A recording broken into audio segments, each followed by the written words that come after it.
I wonder, if you asked yourself, when was the last time that someone took care of you? What would your answer be? Perhaps you're very lucky and have people in your life that will serve you breakfast in bed every once in a while.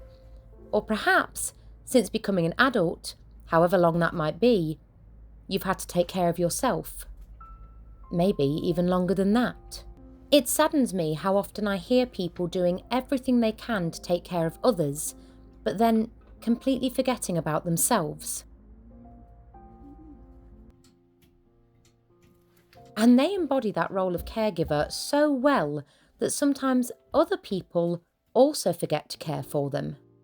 Maybe when they do receive care, they actually feel guilty.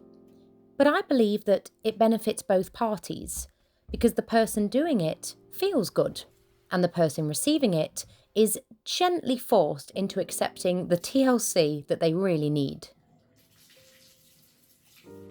I feel truly cared for in the little things.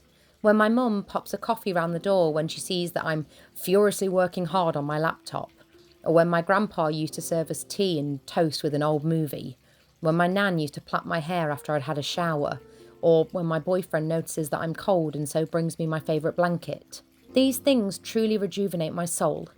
And today, in the spirit of Mother's Day approaching, in the UK, don't panic everyone, I'd like to invite you to my home for a good dollop of self-care wrapped up in a nostalgic bow.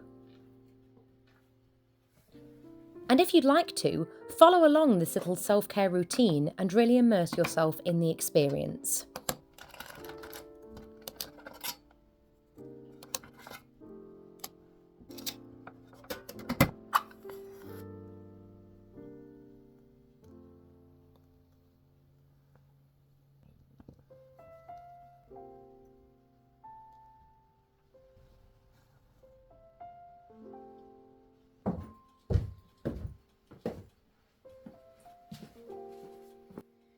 Oh, my darling, there you are. Oh, bless you. You look like the entire weight of the day is resting on your shoulders. Well, listen, I've ran you a lovely bath, and what I'm going to do is sprinkle just a little bit of Epsom salts just to relieve a little bit of muscle tension, and I've also added a sprinkle of fresh lavender just to take the edge off. Now, your pyjamas are warming up on the radiator, and your towel is hanging just there, and I want you to take your time, and when you're done, give me a shout and I'll fix us some food. Okay, let's get the atmosphere going. There we go. Much better. All right, I'll leave you to it.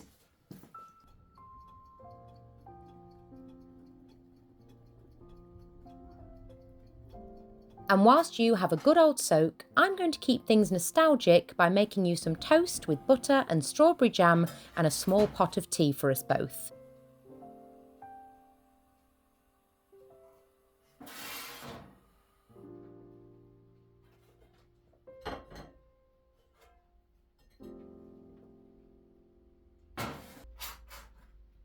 Ah, tea and toast. Love language at its finest. And as there's no airs and graces in this house, it's time for the fold-up table and the perfect comfort movie.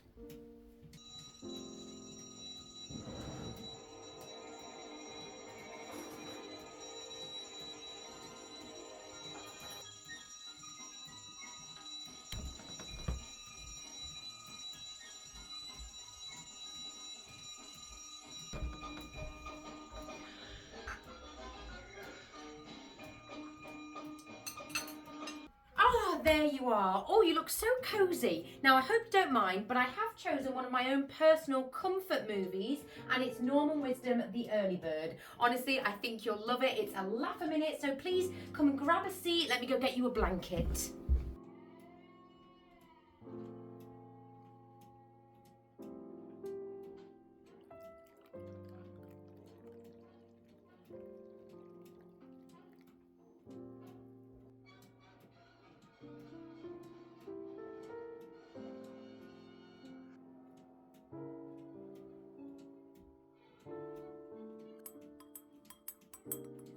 Here you go, darling. I did you a nice hot water bottle because nobody will be chilly in this house. But do look after this one for me because this is my absolute favourite water bottle cover. It was gifted to me by a friend and it's got pigeons on it. Isn't that sweet?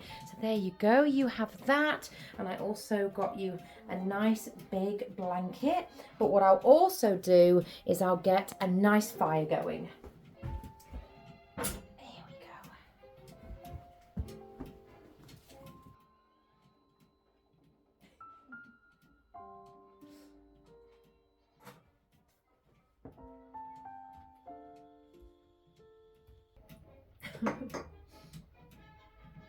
Is it all okay? Okay, good.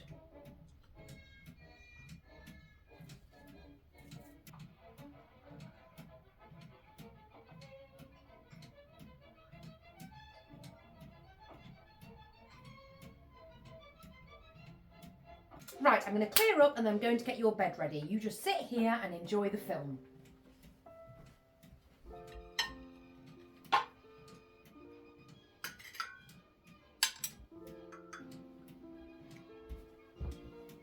Now, there are a few rules in my house. Number 1, no worrying. Leave that for the worry doll that I'm putting underneath your pillow.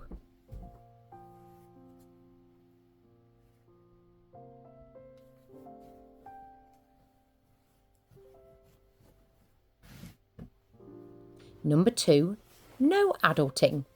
The world will still be waiting for you when you leave. So why not take this moment to nurture your inner child and give Teddy a cracking hug? Okay, sweetheart, it's ready. And finally, number 3, no guilt. What's one evening of comfort in the grand scheme of things? Life is short enough. We needn't rush through it all.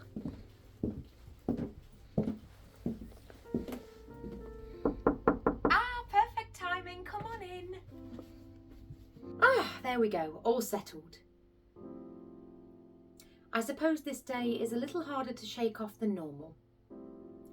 I know. Why don't you have a piece of my secret stash and I'll read to you. The Exploits of Moomin Papa.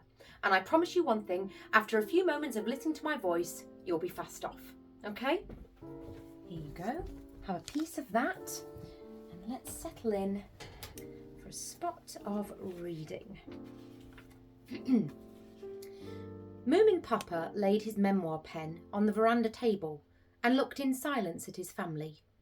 Your health, said Moomin Mama, with great emotion. Your health, Moomin Troll said. Now you're famous. This place, weary traveller, is where you can lay your head. And although it may be light outside, for you, it's time for bed. The eastern sky was a wonderful rose petal pink, promising a fine, clear August day. A new door to the unbelievable, to the possible. A new day that can always bring you anything if you have no objection to it.